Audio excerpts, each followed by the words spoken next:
নমস্কার বন্ধুরা, মিতার রোজকার রান্নায় আপনাদের স্বাগত। আমি আজকে কিছু একটা বিশেষ রেসিপি নয়, এটা যারা নতুন রান্না করছে তাদেরকে দেখাবার জন্য এটা আমি দেখাচ্ছি। এগুলো হচ্ছে নিম ফুল। এই এই সময়টা ঠান্ডা গরমের সময়টা এটা একবার দুবার বছরে খাবারটা শরীরের জন্য ভালো, তাই এইটাকে আমি ভেজে রান্না করে দেখাচ্ছি আপনাদেরকে। এটাকে ছাড়াবার জন্য এসব হচ্ছে নিম কুঁড়িগুলো, এগুলোকে আমি একটা একটা করে ধরে এই নিম কুঁড়িগুলোকে, কাঠিগুলো দেবো না, শুধু এই কুঁড়িগুলোকে ছাড়িয়ে রাখছি।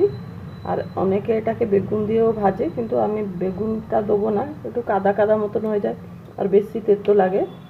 তো আমি একটা ছোট আলু গ্রেট করে ওকে পাতলা করে কেটে এই ভাজার সঙ্গে করে দেখাবো।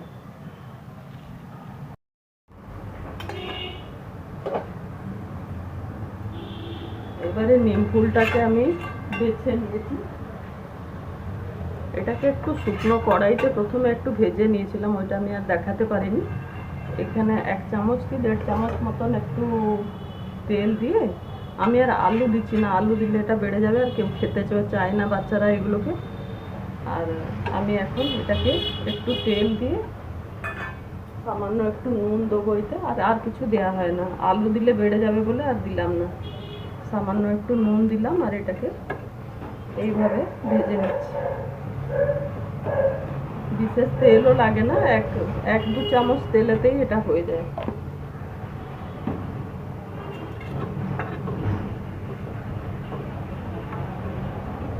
এইভাবে এটাকে শুকনো মানে একটু শুকনো কড়াইতে ভেজে নেবেন, ভেজে নিয়ে তেল একটু দিয়ে এটাকে নেড়ে নেবেন।